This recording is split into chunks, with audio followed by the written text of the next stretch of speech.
दोस्तों, इन्वेस्टिंग को लोग बहुत ही कॉम्प्लिकेटेड बना देते हैं, लेकिन असल में इन्वेस्टिंग इतनी मुश्किल होती ही नहीं है।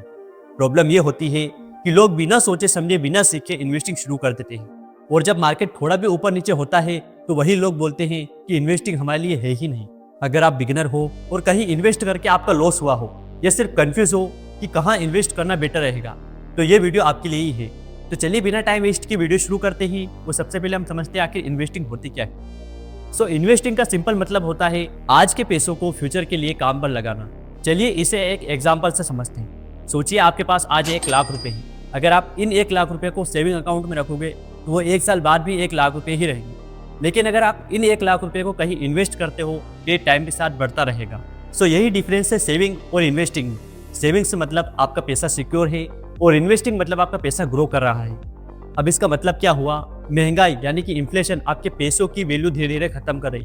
अगर आपका पैसा ग्रो नहीं कर रहा है तो आप टेक्निकली दुनिया से पीछे जा रहे हो। इसीलिए इन्वेस्टिंग सिर्फ ऑप्शनल नहीं, जरूरी हो चुकी है। अब हम समझते हैं लोग इन्वेस्टिंग से इतना डरते क्यों हैं। अब आपको एक बात समझना काफी जरूरी है। इन्वेस्टिंग से अधिकतर लोग इसलिए डरते हैं या तो उन्होंने गलत जगह पैसा लगाया है, या गलत टाइम पे पैसा निकाल लिया है, या किसी के कहने पर अपना पैसा इन्वेस्ट किया है। अब कुछ कॉमन मिस्टेक्स है जो अधिकतर लोग करते हैं, जैसे नंबर 1, बिना सोचे समझे स्टॉक्स खरीद लेना। किसी ने बोला कि ये स्टॉक ऊपर जाएगा, वो आपने खरीद लिया और 2 दिन बाद वो स्टॉक गिर गया और आप डर गए और उसे बेच भी दिया, और ऐसे में आपका लॉस हो गया। और फिर आप बोलते हो स्टॉक मार्केट रिस्की है। स्टॉक मार्केट रिस्की नहीं है, रिस्की आपका वो डिसीजन था जो आपने बिना सोचे समझे लिया है। एंड मिस्टेक नंबर 2 जो अधिकतर लोग करते हैं, जल्दी पैसा डबल करने का सोचना। दोस्तों, मैं आपको जनरली बता रहा हूँ, 2026 में भी लोग बस यही सोच रहे हैं कि सिर्फ 6 महीने में पैसा कैसे डबल हो जाए। अगर सच पूछो तो जो लोग जल्दी अमीर बनने के चक्कर में यहाँ आते हैं, उनका ही सबसे पहले लॉस होता है। एंड मिस्टेक नंबर 3 जो सबसे ज्यादा लोग करते हैं, सीक्वेंस फॉलो ना करना। किसी ने सीधे स्टॉक्स में इन्वेस्ट करना शुरू कर दिया, किसी ने क्रिप्टो में इन्वेस्ट करना शुरू कर दिया, और किसी ने इंट्राडे में ट्रेड करना शुरू कर दिया बिना किसी फाउंडेशन के। मैं आपको बता रहा हूँ, जो इन्वेस्टिंग होती है वो एक बिल्डिंग की तरह होती है। अगर फाउंडेशन वीक है तो जो ऊपर का फ्लोर है वो कभी भी स्टेबल नहीं रहेगा। इन्वेस्टिंग करने से पहले ये 2 चीजें आपकी क्लियर होनी चाहिए। Number 1, emergency fund. Emergency fund का मतलब होता है बुरा समय आने पर काम आने वाला पैसा। सोचिए जॉब चली जाए, हेल्थ इश्यू हो जाए, भगवान न करे कोई इमरजेंसी आ जाए, तब आपको अपनी इन्वेस्टमेंट तोड़नी ना पड़े। इसके लिए आपके पास में मिनिमम 3 से 6 महीने का खर्च होना चाहिए। फॉर एग्जाम्पल, आपका मंथली खर्च 20,000 पर मंथ है, तो आपके पास मिनिमम 60,000 या 1 लाख रुपया सेव होने चाहिए। इन पैसों को या तो आप सेविंग अकाउंट में रख सकते हो या जहां आपको उचित लगे वहां पर रख सकते हो।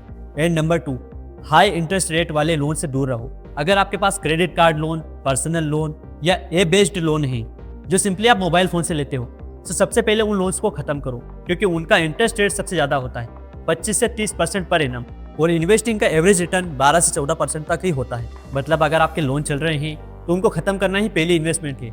अब जब फाउंडेशन क्लियर हो चुका है, अब हम बात करते हैं 2026 में कहाँ इन्वेस्ट करें। सबसे पहले आपको यह समझना काफी जरूरी है, अगर आप बिगिनर हो तो स्टॉक मार्केट का एंट्री गेट म्यूचुअल फंड ही होना चाहिए, क्योंकि म्यूचुअल फंड में आपको कंपनी चूज नहीं करनी होती है, एक्सपर्ट्स आपके पैसों को मैनेज करते हैं और इसमें ज्यादा रिस्क भी नहीं होता है। अब म्यूचुअल फंड यूँ तो बहुत सारे टाइप्स के हो सकते हैं, बट आपको ये सभी टाइप्स याद रखने की आवश्यकता नहीं है। अगर आप बिगिनर हो तो आपको सिर्फ 2 चीजें ही याद रखनी है। Number 1, index fund. Index fund का मतलब होता है आप पूरे स्टॉक मार्केट में इन्वेस्ट कर रहे हो, जैसे निफ्टी 50 इंडेक्स फंड और सेंसेक्स इंडेक्स फंड।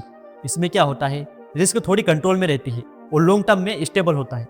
अगर आप बिगिनर हो तो ये आपके लिए बेस्ट ऑप्शन हो सकता है। And number 2, flexi cap fund. Flexi cap fund का मतलब होता है फंड मैनेजर को पूरी फ्रीडम होती है, पूरी आज़ादी होती है कि आपके पैसों को चाहे वो जहां इन्वेस्ट कर सकता है। मिड कैप, लार्ज कैप और स्मॉल कैप। ये थोड़ा अग्रेसिव होता है बट लॉन्ग टर्म के लिए बेस्ट है।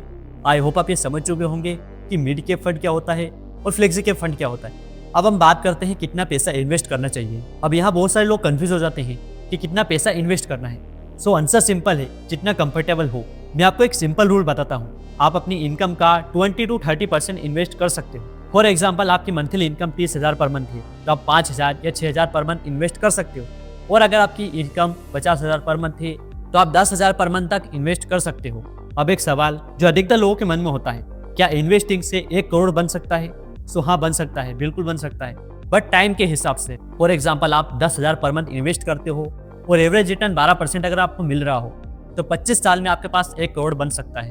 अगर आप ये सोच रहे हो कि 2 से 3 साल में 1 करोड़ बन जाए तो ऐसा डेफिनेटली नहीं होने वाला है, ये पॉसिबल ही नहीं है। इन्वेस्टिंग का मतलब सिर्फ पैसा बनाना नहीं होता है, इन्वेस्टिंग का मतलब फ्यूचर सिक्योर करना भी हो सकता है।